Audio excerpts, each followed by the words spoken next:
साथियों नमस्कार। साथियों उत्तर प्रदेश लोक सेवा आयोग के द्वारा एलटी ग्रेड 2025 की जो प्री की परीक्षा हुई थी, करीब-करीब सभी विषयों का मेंस का फॉर्म भरा गया है। अब आपका 24 अप्रैल तक लास्ट डेट है। जो आपका सामाजिक है, शारीरिक शिक्षा है, हिंदी है और विज्ञान है। तो लेकिन मैं देख रहा हूँ कि बहुत से अभ्यर्थियों के फॉर्म रिजेक्ट हो रहे हैं।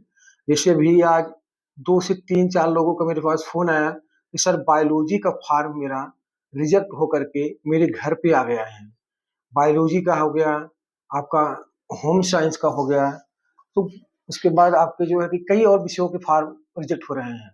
तो लोग इंतज़ार कर रहे हैं कि सर जब उत्तर प्रदेश लोक सेवा आयोग हमको प्रत्यावेदन देने का मौका देगा, तब हम जाकर के प्रत्यावेदन देंगे।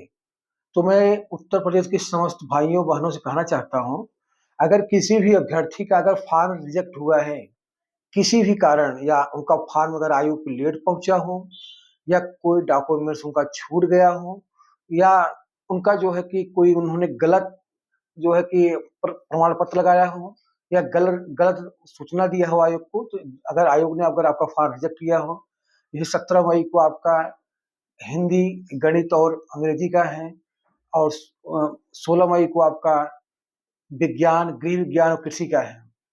तो इनका तो जो है कि आपको 4 से 5 मई तक जो है आपका प्रत्यावेदन मतलब जो है फॉर्म का रिजेक्शन लिस्ट वो आ जाएगा। लेकिन अभी जो है कि जितने लोगों का फॉर्म रिजेक्ट हो रहा है, अगर वो लिफाफा अगर आपके घर पे बाई पोस्ट पहुँच रहा है, तो आप उस लिफाफा को खोलिएगा मत।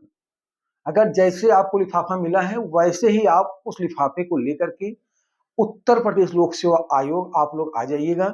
वहाँ पे काउंटर नंबर 18 पे जाइए, एक प्रत्यावेदन लिखिए सचिव के नाम से कि सेवा में सचिव महोदय उत्तर प्रदेश लोक सेवा आयोग प्रयागराज। आप उसके नीचे विषय डालिए कि आपका फॉर्म रिजेक्ट मतलब विषय क्या है और उसके नीचे अपनी समस्या डालिएगा।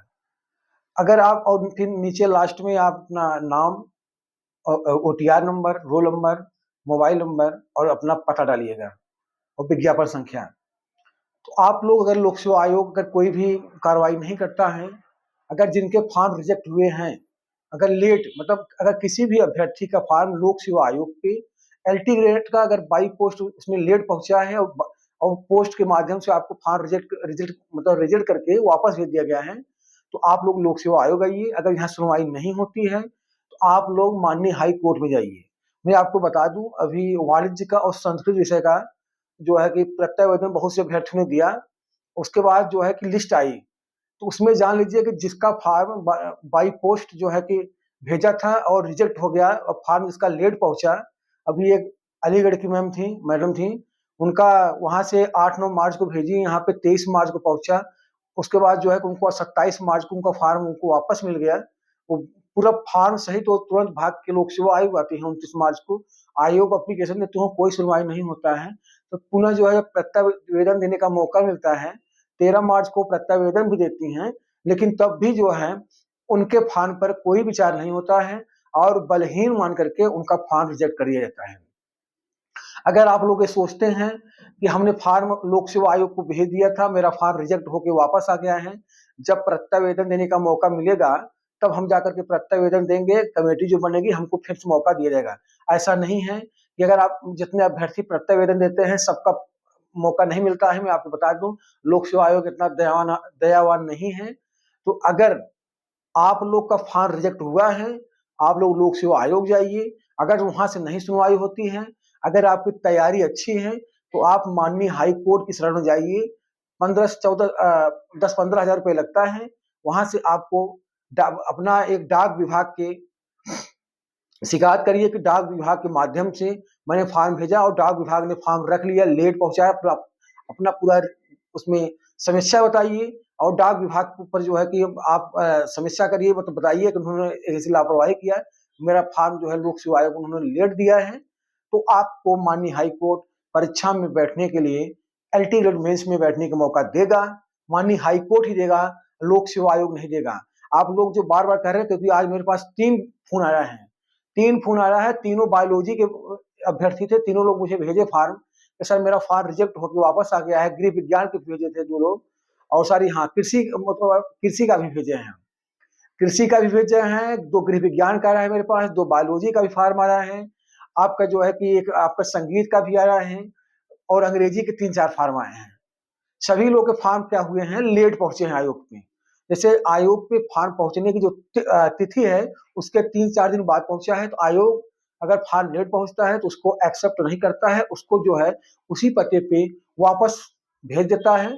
तो आप लोग के पास अभी भी मौका है, अगर आपका फॉर्म रिजेक्ट हो गया है, अगर आप लोक सेवा आयोग के द्वारा आपके फॉर्म आपको मिल गया है, तो उसी फॉर्म को लिफाफा मत खोलिएगा, लिफाफा पैक सहित आप उत्तर प्रदेश लोक सेवा आयोग जाइए, वहां पे काउंटर नंबर 18 पर बात रखिए। अगर काउंट वहां पे नहीं सुनी जाती है तो आप लोग माननीय हाई कोर्ट की शरण लीजिए। माननीय हाई कोर्ट के माध्यम से ही जो आपके खर्चे लगे 10-12 हजार रुपए, 4 हजार 5 हजार जो भी जिसका वकील मिल जाए लगे, एक छोटा सा आप पता करना पड़ेगा डाक विभाग के अगेंस्ट। डाक विभाग ने मेरे फॉर्म को लोक सेवा आयोग में लेट पहुंचाया है, जिससे मेरा फॉर्म वहां पर रिजेक्ट हो गया है। मुझे 2026 मेंस जो एलटी का हो रहा है उसमें बैठने का मौका दिया जाए। माननीय हाई कोर्ट से आप लोग निवेदन करेंगे तो आपको जरूर मौका मिलेगा, और नहीं तो अगर आप प्रत्यावेदन के चक्कर में अगर आपने घर पे बैठे रहेंगे तो लोक सेवा आयोग क्या करेगा, वो रिजेक्शन लिस्ट निकालेगा, आपसे प्रत्यावेदन लेगा, आपके प्रत्यावेदनों की स्क्रूटनी होगी, जो कमेटी बनेगी वहां जांच होगी, फिर एक लिस्ट आएगी, उसमें ये सीधा लिख कर आ जाएगा कि आपका प्रत्यावेदन बलहीन होने के कारण आपको परीक्षा से बाहर किया जाता है, फिर आप घर बैठ जाएंगे। क्योंकि लोक सेवा आयोग जितने भी फॉर्म अगर परीक्षा मतलब फॉर्म जमा करने से अगर लेट पहुंच रहे हैं तो उनके सभी को फॉर्म रिजेक्ट कर दे रहा है, चाहे वो प्रत्यावेदन देंगे तब भी आपका बलहीन मान के कारण बलहीन को मान करके फिर भी रिजेक्ट कर दे रहा है। तो आज की वीडियो यहीं तक। आप लोगों को वीडियो मेरी अच्छी लगी हो तो आप लोग चैनल को लाइक शेयर और सब्सक्राइब ज्यादा करिए। मैं आपका भाई दिनेश यादव, प्रतियोगी छात्र प्रयागराज। नमस्कार।